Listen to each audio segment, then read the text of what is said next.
No sé en qué momento exacto se jodió todo, pero puedo decir con seguridad que empezó esa noche en casa de Marcos. Era viernes, 11 de la noche, y mi mujer se reía como nunca con un grupo de amigos que apenas conocíamos. Llevábamos 2 copas encima, quizá 3, y estábamos en una de esas cenas en las que todos hacen como que les cae bien todo el mundo. Clara se había arreglado más de lo habitual. Vestido negro, tacones que no le había visto en años, y ese perfume que solo usaba cuando quería impresionar a alguien. Yo estaba en la terraza, fumando con Marcos y 2 más. Nada fuera de lo normal, hasta que uno de ellos, un tal Iván, creo que era amigo de la prima de alguien, no sé, se gira hacia mí y me suelta, con esa media sonrisa de quien se cree gracioso. Tú eres el marido de Clara, ¿no? Asentí sin darle demasiada importancia. Joder, qué suerte tienes, dijo, y dio un trago a su cerveza. Aunque si fuera yo, no la dejaría sola tanto rato. La frase me cayó como una piedra al estómago. No por el contenido, sino por la forma en que la dijo. Como si supiera algo que yo no. Reí por compromiso, pero me quedé callado. Los otros cambiaron de tema, se pusieron a hablar de fútbol. Yo, sin embargo, no pude volver a concentrarme en la conversación. Volví dentro, y ahí estaba ella, sentada en el sofá, con la pierna cruzada y riéndose con ese Iván. Muy cerca. Demasiado.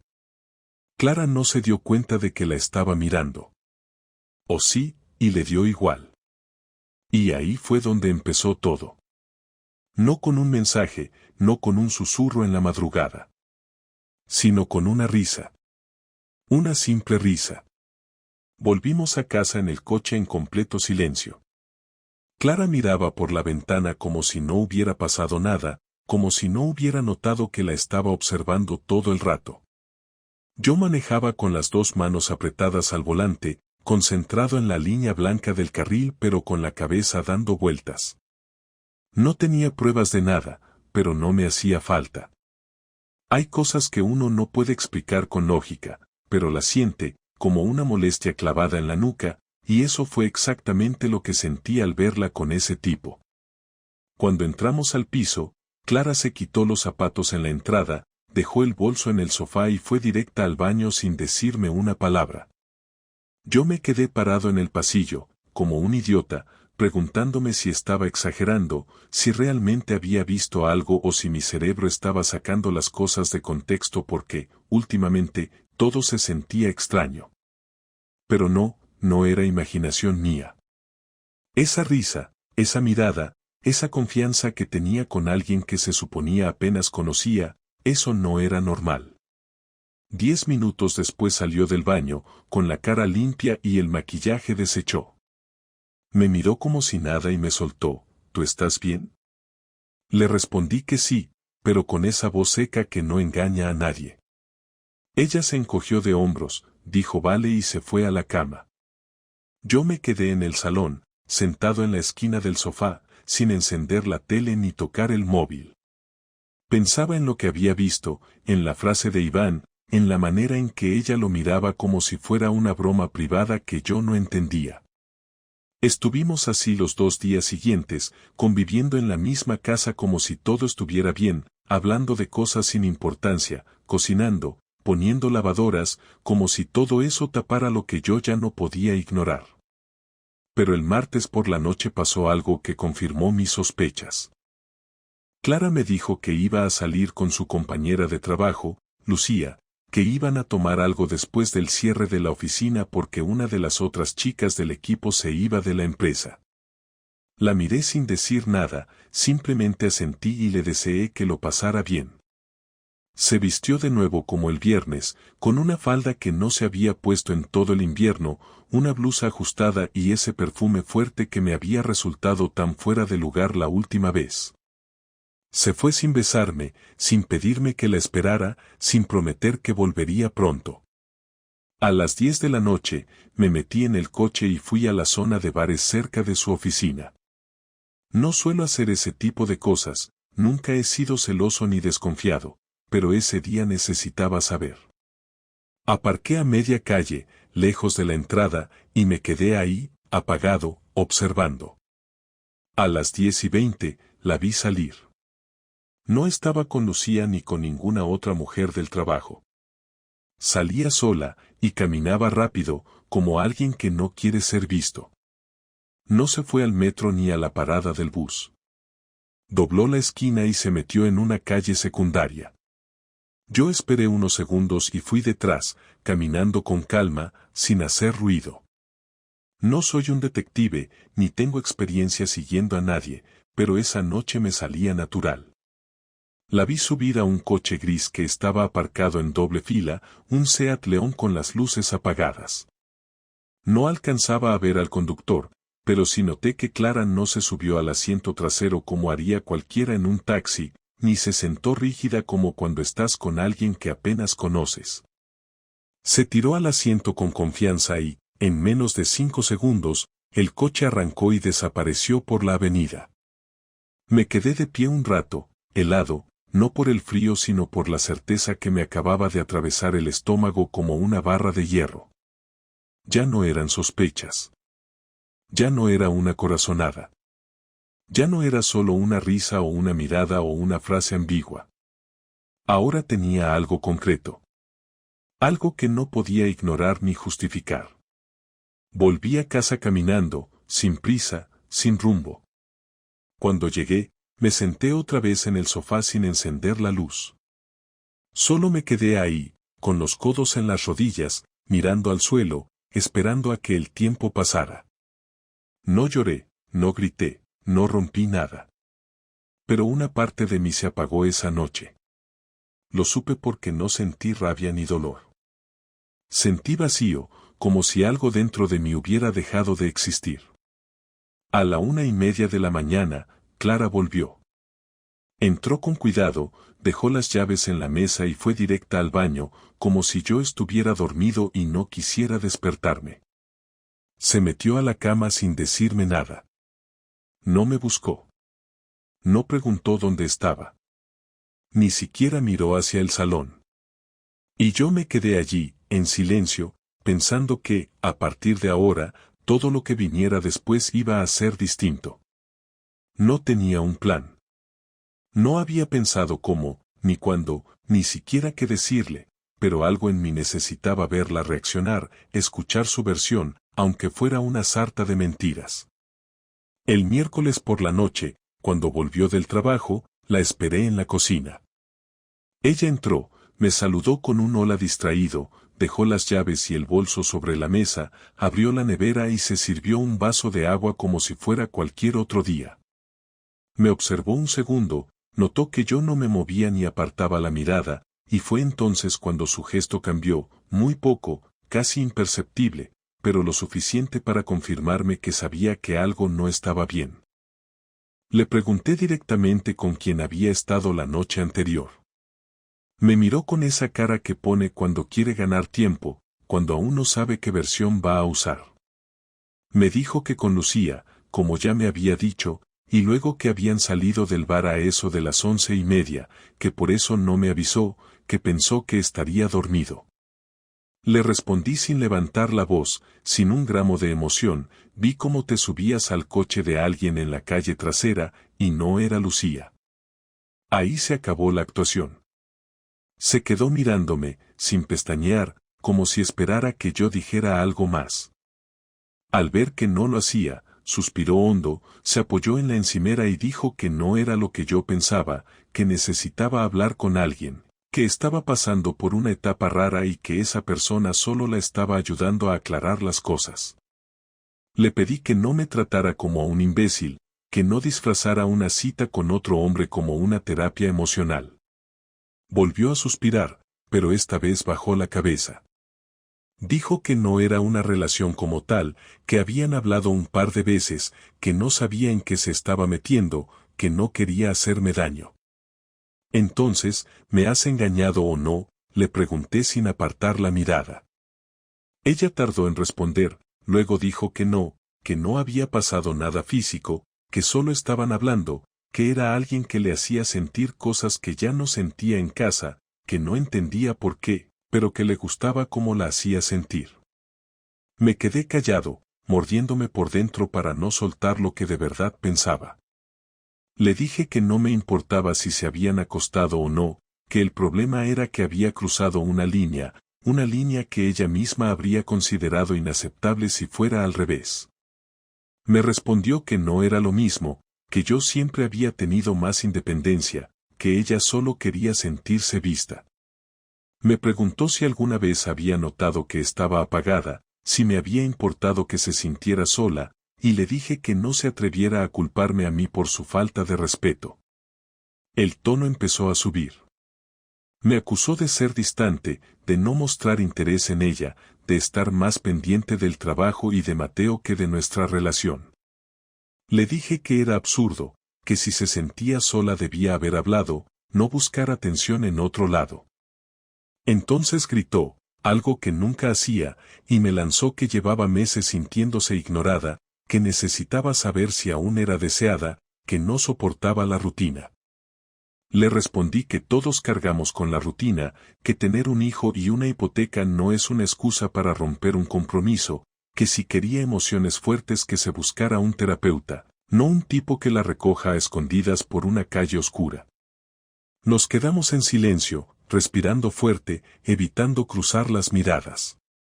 Ella se pasó las manos por la cara, caminó de un lado al otro de la cocina y dijo que no quería destruir nuestra familia, que no quería perder a Mateo, que todo se le fue de las manos. Le pregunté si sentía algo por ese tipo. Me respondió que no lo sabía, que no creía, pero que tampoco podía asegurar que no. Le pregunté si pensaba seguir viéndolo. Me dijo que no sabía qué quería, que necesitaba pensar. Le dije que ya había pensado bastante, que ahora me tocaba a mí decidir qué hacer. Ella se quedó en silencio, como si recién se diera cuenta de que había perdido el control de la situación. Le dije que me iba a dormir al salón, que necesitaba espacio, que no quería volver a escuchar excusas esa noche. Salí sin mirarla, agarré una manta del armario y me tiré en el sofá sin encender la tele ni las luces. Pasé la noche sin cerrar los ojos, repasando cada momento de los últimos meses, cada detalle que ahora cobraba sentido, cada noche que dijo estar cansada, cada salida inesperada, cada cambio en su tono de voz. Pensé en Mateo, en cómo afectaría esto a su vida, en cómo explicarle que todo lo que conocía como familia podía desaparecer en cuestión de semanas. Pensé en mí, en todo lo que había puesto en esta relación, en los años compartidos, en los planes, en los sacrificios. Y no sentí pena, ni tristeza.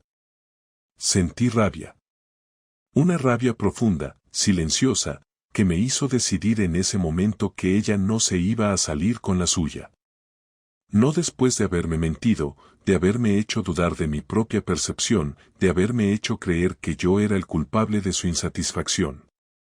No sabía aún cómo, pero ya tenía claro que iba a devolverle el golpe. No con gritos, no con insultos, no con una venganza estúpida. Algo real. Algo que le doliera. Durante los días siguientes no hablamos más que lo mínimo indispensable, lo justo para coordinar quién llevaba a Mateo al colegio, quién preparaba la cena, si quedaba leche o no en la nevera. El resto del tiempo, cada uno iba por su lado. Clara pasaba más rato en el cuarto que en cualquier otra parte de la casa, y yo me quedaba en el salón o salía a caminar durante horas, sin rumbo fijo. Pensaba en muchas cosas, pero siempre acababa en lo mismo. No quería pasar por esto y quedarme como un idiota, como el típico marido que se traga todo y espera a que las cosas mejoren por arte de magia. Ella había hecho lo que quiso, cuando quiso, y ahora me tocaba a mí decidir cómo iba a mover las piezas. Lo primero fue buscar información.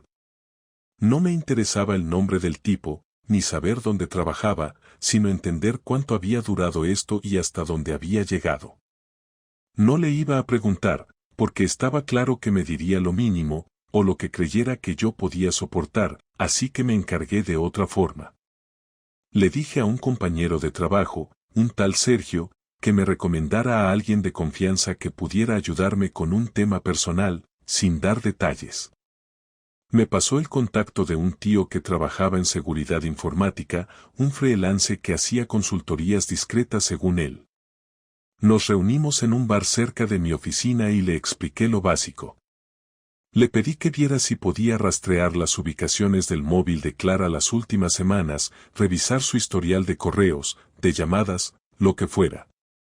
Le pagué en efectivo, no quería dejar rastros. A los 2 días me entregó un informe simple pero muy claro. Durante casi un mes, Clara había estado visitando un mismo piso en el centro, un cuarto sin ascensor en una calle donde no teníamos ningún conocido ni cliente, al menos no que yo supiera. Siempre iba por la tarde, entre semana, y se quedaba entre 1 hora y 2, a veces 3. No eran encuentros espontáneos, eso estaba claro. Era algo constante, programado, como un turno más. Lo segundo fue encontrar ese lugar y ver con mis propios ojos quién era el tipo. No quería armar un escándalo, solo verlo. Fui un martes por la tarde, a la hora en que ella solía ir según los registros, y me senté en un banco frente a la entrada del edificio. Me sentí estúpido al principio, como si estuviera exagerando todo, pero cuando la vi doblar la esquina, vestida de forma informal, sin bolso, solo con una mochila pequeña, supe que no estaba perdiendo el tiempo. Entró sin mirar a los lados, con la seguridad de quien ha hecho eso muchas veces. 20 minutos después, bajó un tipo a tirar la basura. No era especialmente atractivo, ni joven, ni elegante. Solo un tipo cualquiera, quizás 5 años menor que yo, con camiseta blanca, pantalón de chándal y chanclas. Volvió a subir como si nada. Y eso fue todo. No me quedé más, no necesitaba ver nada más. Ya tenía lo que me faltaba. Esa noche, sin decirle que sabía algo nuevo, le pedí que habláramos cuando Mateo se durmiera. Me dijo que no se sentía con ánimos, que mejor otro día. Le respondí que no estaba preguntando, que nos sentaríamos en la cocina a las 11 y que no tenía opción. Se molestó, pero no dijo nada. A la hora acordada, estaba allí, con cara de fastidio. Le dije que no me interesaba seguir con el teatro, que ya sabía dónde estaba y con quién, y que si no hablaba ahora, después no iba a tener la oportunidad. Me preguntó cómo lo sabía, quién me lo había dicho, y le respondí que eso daba igual, que lo importante era que ya no tenía cómo negarlo. Se quedó callada, me miró sin saber qué decir, y luego soltó, no sé qué quieres que te diga. Le contesté que no esperaba una confesión, ni una disculpa, que lo único que quería era que supiera que no iba a permitir que me tratara como un imbécil. Los siguientes días los usé para preparar mi movimiento. No le dije nada, no cambié mi comportamiento, pero empecé a organizar todo con cuidado. Fui al banco y consulté los movimientos conjuntos, transferí parte del dinero a una cuenta solo a mi nombre, sin cerrar la compartida. Hablé con un abogado amigo de la familia, que me explicó cómo separar los bienes sin escándalos ni juicios largos. Compré una grabadora pequeña, la llevé durante 2 días en casa, captando todo lo que Clara decía, no para usarlo legalmente, sino para asegurarme de tener una línea de tiempo completa de su versión. Luego hablé con la madre de Clara, con quien siempre me llevé bien, y le conté lo que pasaba. Me escuchó con los ojos vidriosos, sin interrumpirme. Me dijo que no entendía nada, que no reconocía a su hija últimamente, que contara con ella si necesitaba ayuda para organizarme con Mateo.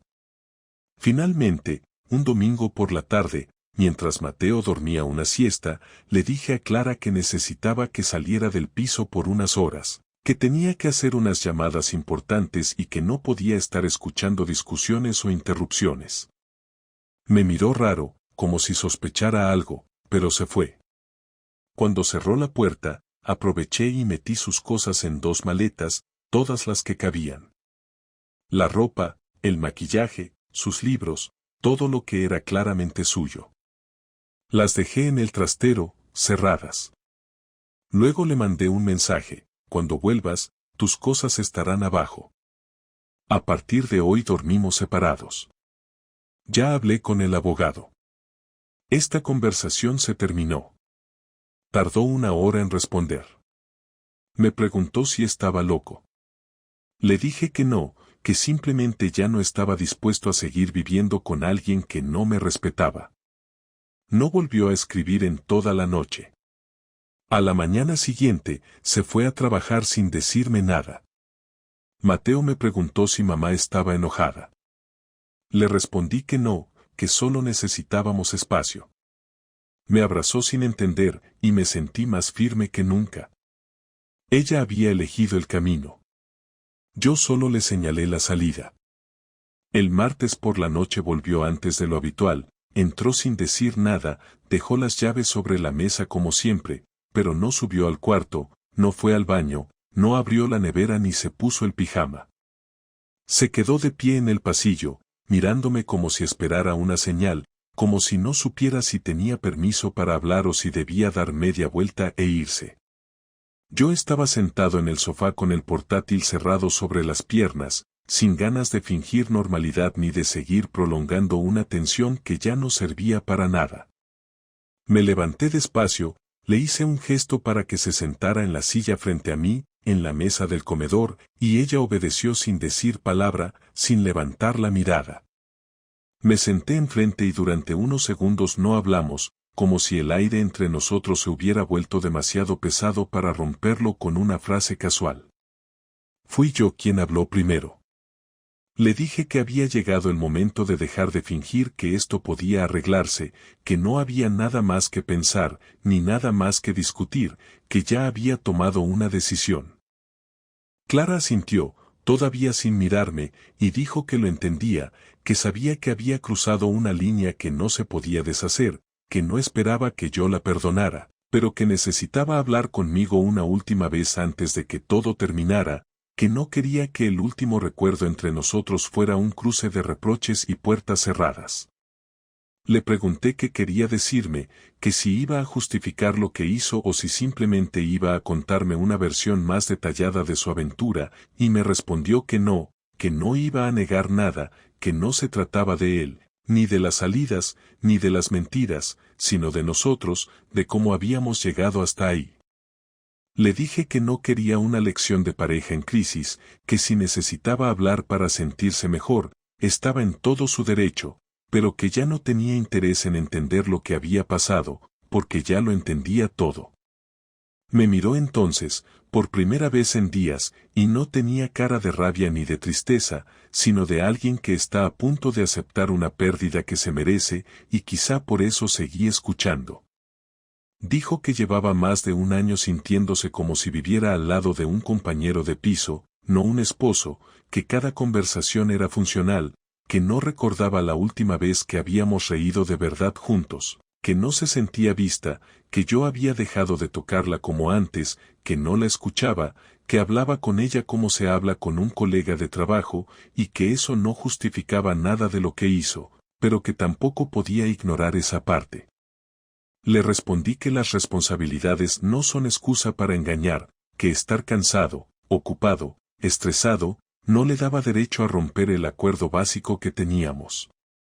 Ella dijo que tenía razón, que no estaba buscando aprobación, que no me pedía que volviera con ella, que solo necesitaba soltar lo que llevaba dentro. Entonces le pregunté por qué eligió seguir adelante con todo en lugar de hablarlo conmigo antes, porque no fue honesta cuando aún había algo que salvar, y me respondió que al principio no sabía qué estaba haciendo, que le gustaba sentirse deseada, valorada, pero que pensó que era algo pasajero, una especie de impulso, y que cuando se dio cuenta de que lo había convertido en una rutina ya no supo cómo salir de ahí sin destruirlo todo. Le dije que no había salida posible cuando se traiciona la confianza, que eso no se repara con tiempo ni con disculpas, que no se trata de si se acostaron o no, sino del desprecio con el que decidió borrarme de su vida mientras fingía normalidad en esta casa. Ella me dijo que no fue consciente del daño que hacía hasta que me vio mirarla aquella noche, cuando le pregunté si había estado con alguien más, que ahí supo que había roto algo irrecuperable. Le pregunté si sentía algo por ese tipo, si planeaba seguir viéndolo, y me dijo que no, que todo terminó antes de que yo la enfrentara, que él empezó a presionarla, que quería más, que ella no estaba enamorada, que solo fue una vía de escape, pero que no quería una vida con él, que ni siquiera le caía bien en realidad.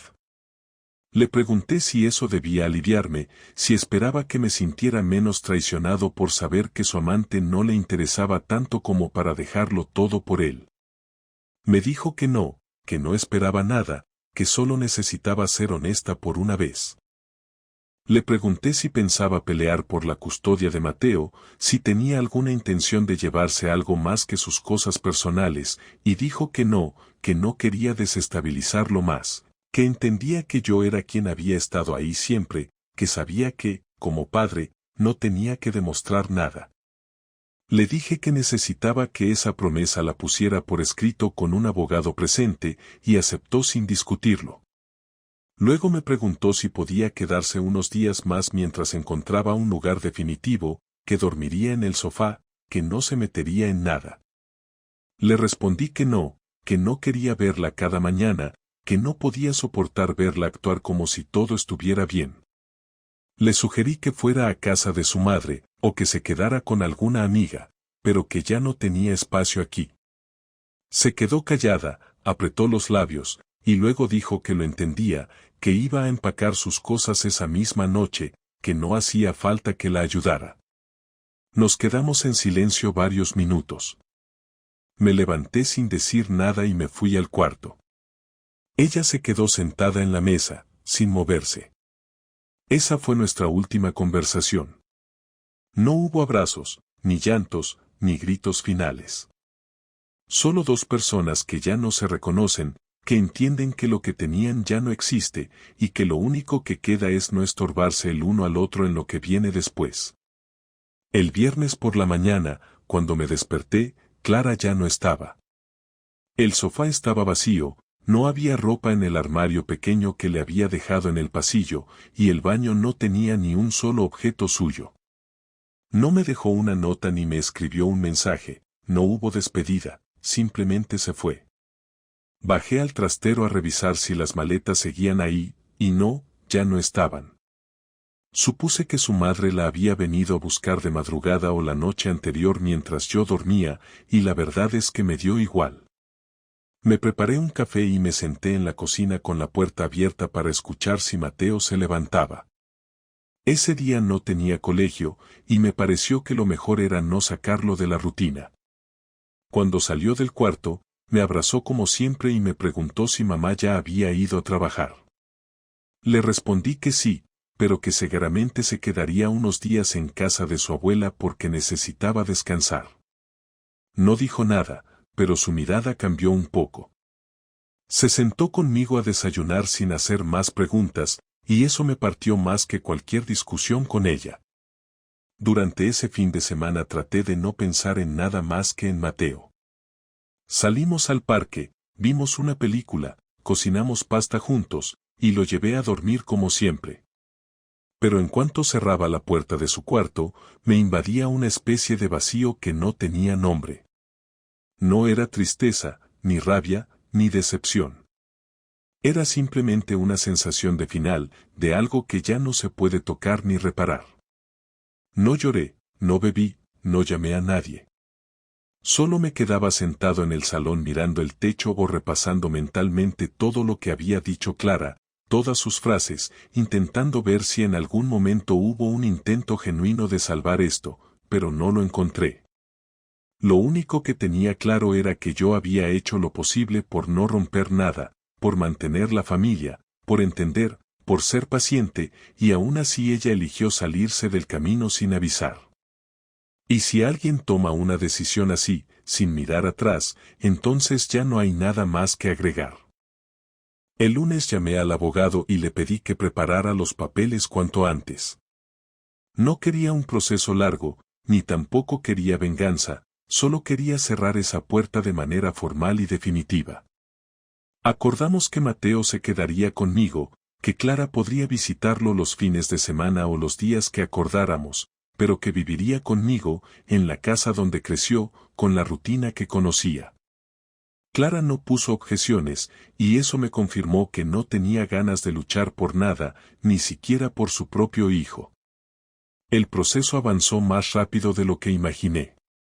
Al parecer ella ya había hablado con su madre y su hermana sobre lo que pasó, y aunque no me llamaron para pedirme explicaciones, supe por mensajes cruzados con la familia que nadie apoyaba sus decisiones.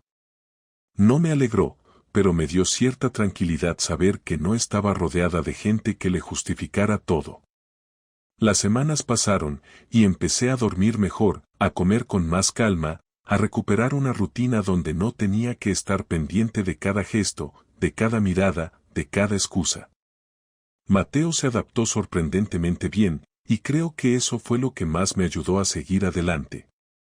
Nunca me preguntó directamente si su madre y yo nos habíamos separado, pero sí me dijo un día, mientras íbamos al supermercado, que la casa estaba más tranquila. No supe qué responderle, así que solo le pasé la mano por la cabeza y le dije que íbamos a estar bien. Y lo dije en serio. Por primera vez en mucho tiempo, sentí que estaba diciendo algo que podía cumplir. Una noche, Clara me llamó. No para hablar de nosotros, ni para pedir otra oportunidad. Solo quería saber si Mateo estaba bien, si estaba durmiendo, si necesitaba algo. Le dije que estaba bien, que todo estaba en orden. Me preguntó si podía venir al día siguiente por la tarde a verlo. Le dije que sí, que lo recogiera del colegio, pero que lo trajera de vuelta antes de las 9. Aceptó sin discutir. Antes de colgar, me dijo gracias con una voz que no le había escuchado nunca. No respondí. Esa fue la última vez que hablamos de algo que no fuera sobre nuestro hijo. No hubo disculpas, ni discursos, ni explicaciones. Y eso estuvo bien. Ahora han pasado 3 semanas desde que firmamos los papeles. Clara viene a ver a Mateo un par de veces por semana, lo lleva a comer, a dar una vuelta, y lo trae de vuelta a casa sin decir más que un hola y un hasta luego. No intento hacerle preguntas, ni me interesa saber cómo está. Ya no es mi problema. Yo estoy enfocado en otras cosas. Estoy aprendiendo a cocinar mejor, volví a correr por las mañanas, organicé la casa a mi gusto, y hasta volví a hablar con gente con la que había perdido contacto por años. No estoy buscando a nadie, no tengo interés en rehacer mi vida con otra persona, no por ahora. Estoy bien solo, por primera vez en mucho tiempo. He aprendido que a veces no se trata de ganar o perder, ni de entender todo lo que pasa. A veces simplemente se trata de aceptar que alguien dejó de elegirte y que lo único que queda por hacer es dejar que se vaya sin arrastrarse con ella. Yo hice lo que tenía que hacer. Me quedé firme cuando todo se venía abajo. Protegí a mi hijo, protegí mi paz, y aunque el dolor sigue ahí, ya no me domina. Ahora me levanto cada día sabiendo que no tengo que fingir nada frente a nadie. Que no tengo que disculparme por haber confiado. Que lo único que me queda es vivir bien, con calma, sin engaños. Y eso, después de todo, es suficiente.